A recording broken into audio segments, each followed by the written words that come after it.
Here is a question that nobody in the industry wants to actually sit with.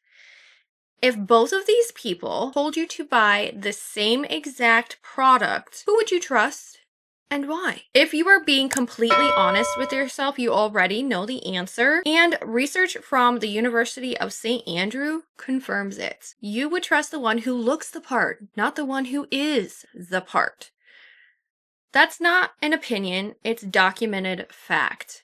And the beauty industry has been exploiting this and monetizing on it deliberately for decades. Okay, we're going to be precise about what exactly we are examining today.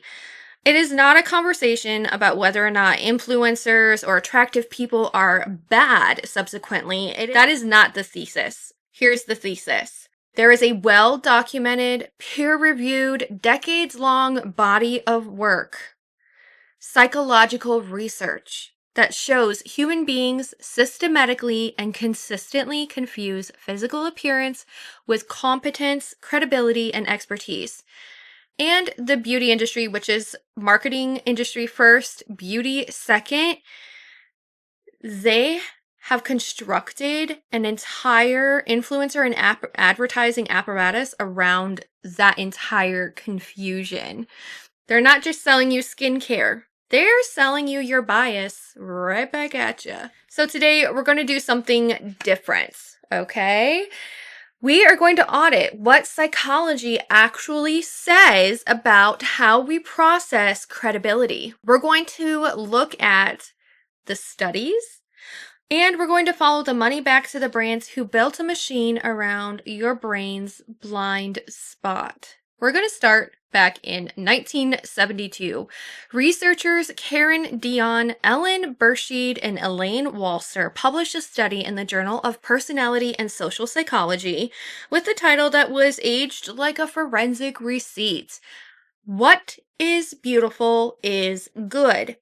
Here is what they found. Participants were shown photographs of strangers and asked to rate their personalities, intelligence, and predicted life outcomes. They had never met these people. They had no information about them, only their faces. The results were unambiguous. Physically attractive people were consistently attributed with better personalities, higher intelligence, greater career success potential, all based on their face, nothing else, how they look. This was in 1972, and you might think, oh, that was a different era. Science has evolved since then. This isn't relevant anymore. We know better now. Okay, so we're going to fast forward to 2016. Researchers Thomas, Maver, and Perret at the University of St. Andrews publish in PLOS One, Blinded by Beauty, Attractiveness, Bias, and Accurate Perceptions of Academic Performance. They studied 100 university students.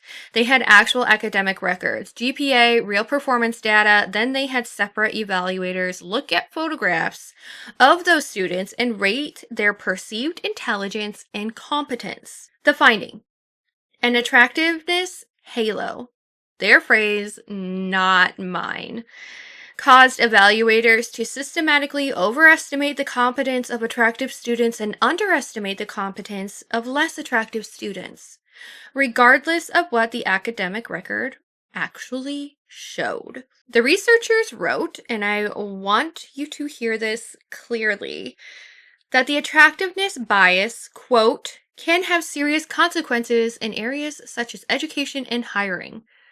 Education and hiring. That halo has not disappeared in 44 years. It has adapted. Now we're coming up to 2024. 2016 was 10 years ago. We're going back to 2 years ago in 2024. Gulati and colleagues at the University of Alicante published in Royal Society Open Science, conducted what is perhaps the most relevant study for this audience. 2,748 participants. 462 distinct individuals photographed in two conditions: their original face and the same face run through an AI beauty filter. Same person, different appearance. The result. The filtered, more conventionally attractive version of the exact same person received statistically significant higher ratings for attractiveness, obviously intelligence, and trustworthiness. The title of the study, What is Beautiful is Still Good. 52 years after the original finding, the mechanism is not only intact, it now works on digitally manipulated images of people who don't even look like that in real life. Let that land for a moment.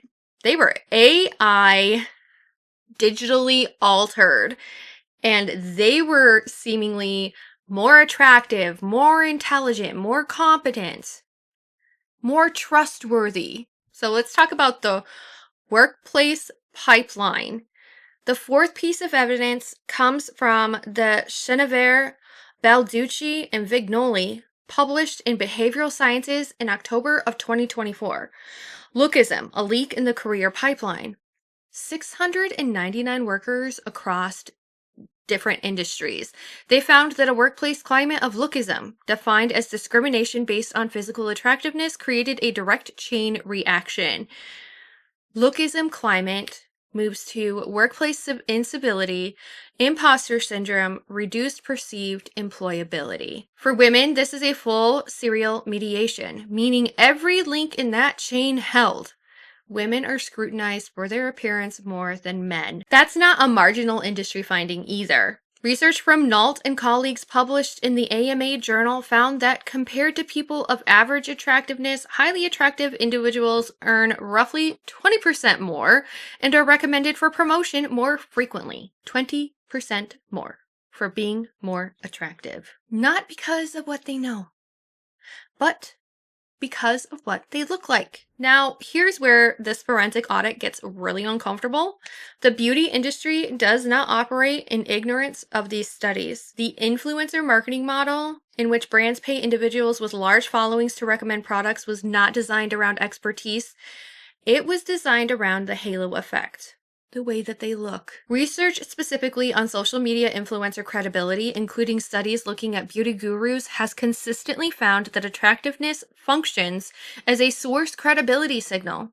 The more attractive they are, the more credibility that they are presumed to have, the more trustworthy they are. Translation. Your brain processes a conventionally attractive person on screen as more trustworthy and more knowledgeable before they say a single word. There is a 2022 study. It was published by researchers Yangkongping University, and if I said that wrong, I'm so sorry.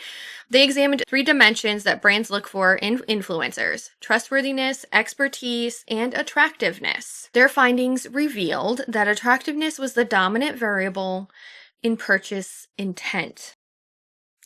Not expertise, not demonstrative knowledge, attractiveness. The brands know this. They know this data. The agencies know this. The casting of who gets sponsored, who gets paid, who gets access to launch events. It's not random. It's a business decision built on psychological exploit. So what does the influencer campaigns actually evaluate? Is it their expertise or what they look like? Let's be the documentarian here and not the editorialist. Psychology does not say attractive people are less competent, and that's something to make note of. That would be an inverse bias. What psychology says is more precise and more damning. 1. Our brains are wired to use appearance as a shortcut for trait assessment, not because we're shallow, but because historically certain physical signals correlated with wealth, vitality, and social status. That is very true. Think about it. If you were royalty, you were dressed to the nines, and you had a better appearance than a peasant. The bias is evolutionary. It predates the internet. It predates advertising. It predates every brand that has ever put a pretty face on a bottle. 2. The Thalamus study specifically found that when evaluators were instructed to focus on non-appearance cues, behavioral consistency, conscientiousness, their accuracy in assessing competence improved significantly. The bias is not hardwired. It is a default, and defaults can be overridden with deliberate framework. Number 3, the Spiegel 2023 paper published in Social epistemology, introduced the concept of lookism as epistemic injustice. Epistemic injustice is when someone is dismissed as an unreliable source of knowledge, not because of what they know, but because of how they are perceived. And physical appearance is one of the primary drivers of that dismissal. In plain English, in plain language, unattractive experts get dismissed. And I have experienced that myself. You shouldn't have an opinion, your teeth are crooked, and you are too ugly. So here is what the evidence says. Not what I say, what the data says. The beauty industry is not selling you products, it is selling you a trust signal. And the trust signal is routed directly through a cognitive bias that has been documented, replicated, and confirmed across 6 decades of peer-reviewed research. You, the viewer, are not naive. You are operating inside a system that was deliberately designed around your brain's default settings. Knowing that doesn't make you immune, and it doesn't make me immune to it either. What it makes you is informed. And informed is where your purchasing decisions begin. So drop me a comment down below. What is the product you bought because of who recommended it? Not what they said. Because I suspect the answers are going to be so revealing. And I hope you guys subscribe if you guys like this kind of content, and I hope I get to see you in my next video. Bye!